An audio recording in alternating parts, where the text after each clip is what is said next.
The first Beth Wood concert I went to was in 2011. It was at my friend Cindy Calder's house in Erie, Colorado, which is just a few miles over that way. And I actually couldn't go to the concert because that was a travel day. I was traveling for work. And my friend Gabrielle, Louise, who is an excellent singer-songwriter too. If you don't know about her, I'm going to put a link down here. Find out about her. She's great. She'd played at my house concert series before, and she was telling me, you have to go to this concert. You have to see Beth Wood play. And so when I told her it was not possible, I know we were on the phone, but it feels like she reached through the receiver and grabbed me by my collar and said, Joe, you have to go listen to Beth Wood play. So, okay, I'll just catch a few songs. I can't go to the whole show. So once I agreed, then Gabby got serious on the phone and she said, Joe, there's something I feel like I need to warn you. Everyone who hears Beth Wood the first time falls in love with her.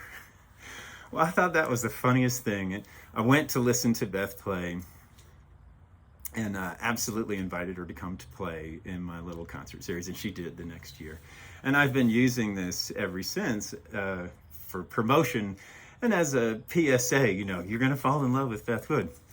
But humor's the way we tell the truth. So when I came into that concert, it was already going. I rudely came in late and let myself into this person's home where I had never been before. And I walked past the potluck buffet that was there for intermission. And the first thing that caught my attention was her voice, which is space-filling, it's voluminous. She's got the freest throat I've ever heard, really captivating right from the beginning. I could see the way the house was set up. If I walked in the room where she was performing, it would have disrupted things. So I just sat in an armchair that looked like it was temporarily set in the kitchen by the island. And then I see her as I'm walking around, and she's barefoot, and her toes are gripping the carpet like she's going to float away if she lets go. And her eyes are closed, and her brow is furrowed, and she's just given these people everything that they paid for, this modest little audience. And so I was completely enchanted by that. And then as I settled in, I started listening to the lyrics, and I remember the songs. I had not heard any Beth Wood songs before then. And she was singing Don't Bring Me Diamonds, which is a song about the finer things in life not being things. And then Beachcomber's Daughter, that really got my attention.